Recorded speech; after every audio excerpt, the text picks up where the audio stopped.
You know, I've been hearing for the last 30 years or so that comics are dying. Comic books, comic strips, all of it. When the truth is that comics are actually the best visual storytelling medium in all of human history. I don't see enough artists talking about this, at least out loud, maybe in some small circles. Because it's hard enough to be an artist in the world that doesn't really value art, but it's even tougher to be a comic artist in the art world that doesn't really value comics. And that's a damn shame. I remember that my 10th grade art teacher told my parents that I had cartoon tunnel vision and that comics and cartoons weren't real art. And so when she would give me assignments or whatnot to paint in fine art styles, I would rebel and just draw Garfield in the style of Degas. What a rebel. I was the only student that got a D in that art class. Can you believe that? Just for drawing cartoons and comics. And that's kind of how the real world is going to treat you when you say that you're a comic book artist or that you're a comic artist. You're kind of on the D team. But in today's video, I want to break down for you why comics are the greatest storytelling medium in all of human history. And not to be too idealistic about it or anything, but just a reminder that comics, cartooning, actually help shape human history and our modern world. And I believe that comics have the capacity to save the world from itself, and I'm going to prove it today for your enjoyment. And look, here's my hope. For artists out there that have chosen to express themselves through comic storytelling, I hope it kind of re-energizes you. And I hope that you can shout these facts from the rooftops to the wider world. And for artists out there that kind of look down on comics, maybe you'll expand your horizons a little bit and give it a shot in your style. Because I'm sure that you have great stories to tell as well. And for the people out there that have been wishing or thinking about jumping in and making comics, I hope that this encourages you to start making comics and telling your story. So here's the high-level bullet points of why comic storytelling is the best in the world. And I'm going to break them down a little bit more, but here they are, rapid fire. So number 1, comics break language barriers. Number 2, comics bend time and space. It's just different in comics. I'll explain in a second. Number 3, comics engage the reader and viewer in a much deeper way. And number 4, with comics, you can do it all. You could be an army of one. So when I say that comics are the best storytelling medium, what's that up against? Well, movies and TV shows, motion pictures, animation, novels, books, the written word, auditory, that could be audiobooks, or a classic storyteller hanging around a campfire. Now, I actually love all of those things, and it's not my intention to hot trash any of those mediums or the creators and my friends and writers who work in them. It's just different, and comics are the best, and here's why. So number 1, it breaks down language barriers. It may shock you to learn, but not everybody can speak English or read and write in multiple languages. But I can hand you G.I. Joe number 21, the one without any words in it, and you can follow along that story no matter where you're from. There's no sound, there's no words. But you might say, well, we can do that with animation or movies like silent movies. Sure, but how long is that going to take you to make? And I struggle here because I don't want to body slam my animator friends or my movie friends, but with motion pictures, you're kind of spoon feeding the viewer exactly what you want them to feel and see. With comics, a cartoonist can communicate the same ideas faster and in just a few panels, just a few lines. And by the way, all the great things about movie storytelling, cinematography, you kind of all learn from the basic visual medium of a storyboard or comics. Think about this. I once saw a story on one of those ancient alien shows where the US government retrieved aliens from a crash landing and they couldn't talk to one another, but they started to draw pictures back and forth. And in this sequence, they were communicating that they were here peacefully. So you see, comics can save us from an alien invasion. Show me an animation that can do that. Number 2, comics bend time and space in a different way. It's just different in comics. There's a magic inside the craft of comics of how time passes that's just unique to it. It's very hard to explain into words what I'm talking about. I'm not just talking about flashback scenes or flash forwards. Let me explain it this way. Have you ever fallen asleep and your little 15-minute nap felt like a dream that lasted hours, even like a full day's story? And you wake up and you think, how is that possible? How did I pack all that information into just a 15-minute nap? That's the closest way that I could describe to you what happens to time and space in the comic medium, the craft of comics. And the more that you understand that as a comic creator, the more powerful your comics become. And as a reader, you interact with comics way differently, especially the more that you read them. You page back and forth. You don't even notice that you're doing it, but your brain may take just a few more milliseconds to take in the information of that one panel, that one emotion that's been drawn there.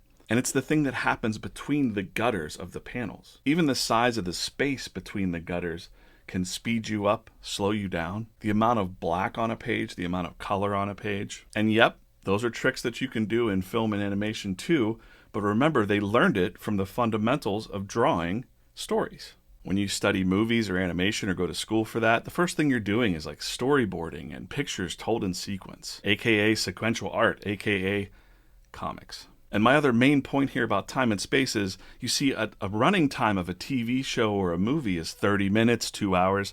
You buckle up and you're spoon-fed whatever the creators of that show want you to see in that specific time. You're kind of just a passenger along for the ride. And on the production side, well, it can take months or years to actually make a motion picture or an animation. Comics are faster to produce and more powerful because, number 3, comics engage the reader and viewer in a much deeper way. Now, this is the one that I get a lot of pushback from when I flex on this, on how comics are the best storytelling medium in all of human history. And I'm sorry, I don't know a nicer way to say it. With motion pictures or auditory, you're just a passenger along for that little ride. You sit down, you turn off your brain, and you just have the story spoon-fed to you, shot by shot. And nothing wrong with that. Sometimes you don't want to have to think about what you're watching. But with the craft of comics, you're not just a passenger. You are the co-pilot. Because comics are engaging your imagination in a deeper way. Because those moments, those times between the panels, it's all happening in your mind. You might sit for a moment and imagine that what's going to happen when you turn that page, when you click that next button on the screen. There's that deeper sense of anticipation. Now, yes, story structure is the same across all of these mediums, but with the craft of comics, you want to engage them in a deeper way there. Make them feel like a true part of it. It's a brand affinity that you can have like none other. And that's pretty powerful stuff. That's dangerous stuff. Comics fans of all ages can be super passionate about their stories and the world building around them. And on the one side, this is why comic movies have made more money than in all of human history than any other films. They do a great job of transporting those core ideas onto the screens, even if you've never read a comic book. And that's pretty funny to me too. You know, I hear it all the time. I just heard it yesterday. People will say like, "Oh, I'm totally into comics," and I'll say, "I love comics," and I'll ask them, "Well, what's the latest books that you're buying?" And then they'll say like, "Oh, well, I mean that I like the movies. I watched the animation, the X-Men in '97 or whatever." And that's very interesting to me because the power of comics at its core even transcends that energy over the storytelling energy over into the other mediums that it's put into. It's easier to digest that way. Sometimes, like I said, you just want to be spoon-fed those stories and and there's nothing wrong with that. You don't want to think, you just want to escape. But if you want to take part and go on a real adventure together in your own mind, tapping your imagination, then my friends, comics are the way. And I feel like this is where Hollywood kind of got this wrong. You know, they mined the comic industry for all of the cool ideas. And you know, not every comic can be a movie or animation because comics are enough, right?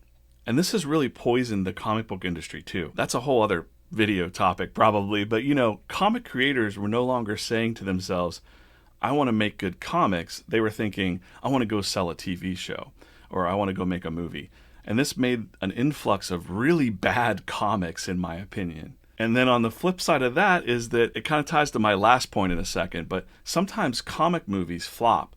And the reason that they do, it's because too many people got involved. You know, producers have ideas. Oh, my kid has this idea. Let's throw it in there. People who don't understand stories still have ideas that they want to get across. They want to use that like Hollywood formula that they think exists. Kevin Smith has a really hilarious story about out there that he was hired to write Superman, and then the director kept insisting, Joel Schumacher, I think, kept insisting that he put a giant mechanical spider in it. And he was so locked on this idea that even though it didn't make it in the Superman movie, and even though that Superman movie never got made, there's a giant mechanical story in that one movie called Wild Wild West with Will Smith.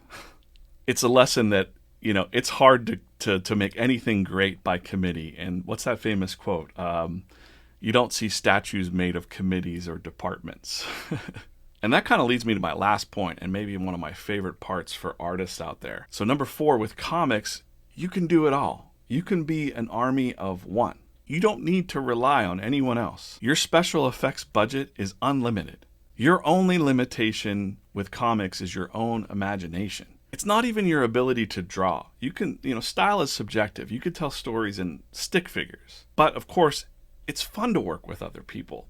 And there's a debate in comics specifically, what's more important, the writer or the artist? The age-old question of comic book industry. Personally, I think that writers only make this argument up. I understand, guys, I got you, but I'm not going to tread too deep into these waters, into this mud. But let me reframe that for you both, artists and writers. It's not the writing or the art that matter the most. It's the imagination. It's the story. Can either of you make a story in 4 panels that can make someone laugh, cry, think, or feel, or all 4 of those things? You might be an artist that needs to learn how to write. That's kind of the boat that I was in. Or a writer who needs to learn how to draw. I know so many writers that say, I wish I could draw, I could just get these ideas out of my head. Well, you're both kind of halfway there. I don't think that there's anything wrong with working as a team. So many amazing duos in the comics industry, Jack Kirby and Joe Simon, Mark Waid, Chris Samney, Robert Kirkman, Ryan Ottley, Capullo, McFarlane. For me, the ultimate final form would be someone who could do both. Not do both perfectly, but just be able to do both and be that army of one. I'm talking about cartoonists like Charles Schultz, Lynn Johnston, Milton Caniff, Alex Raymond, Berkeley Breathe. So many of the greatest comic storytellers actually came out of the comic strip world, not the comic book industry and not Hollywood. Those are the types of storytellers that I aspire to be. I may never get there, but it's cool to keep trying with that sense of energy. I guess my point there is that the best of all time, if you look it up, the best of all time were usually an army of one. What about you?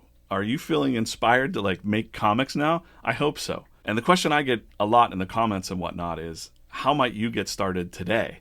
Well, here's a real quick way that you can get started. Number 1, start small. Don't overthink it. Too many people are thinking about that 80-page graphic novel, that big epic. Challenge yourself to do that one thing where I said just tell a simple story in just 4 panels. It could be anything. It could be about going to the refrigerator to get your lunch, or it could be something deeper. It can be deep or shallow. Just tell a story in 4 panels. Even just a little snippet about your life. No one has to see it. Number 2, don't judge yourself. Be kind to yourself. Don't compare what you're doing to anyone else. Like, comparison is the thief of joy, or whatever they say. And I know that that can be kind of hard to do. But if you want to be a true comic storyteller, you have to find your own way and your own style. And you're only going to do that by sticking to the mission. Number 3, you don't need fancy tools to get you started. You could just use a pencil and a Post-it notes. Take 4 Post-it notes, slap them down, 4 panels, tell a story. Because remember, it all starts with the story. What's your story? I hope you're staying encouraged out there. Thanks for watching and liking the videos. I really appreciate your support. Comment, let me know what you think. I always want to hear from you. Let's have a discussion in the comments. Stay inspired out there. Hope you make more comics. Remember those marching orders. Don't forget. Draw every damn day. Back to the drawing board for me. I got a lot of comics to draw because, they're the best. They're the best in history. Let's go.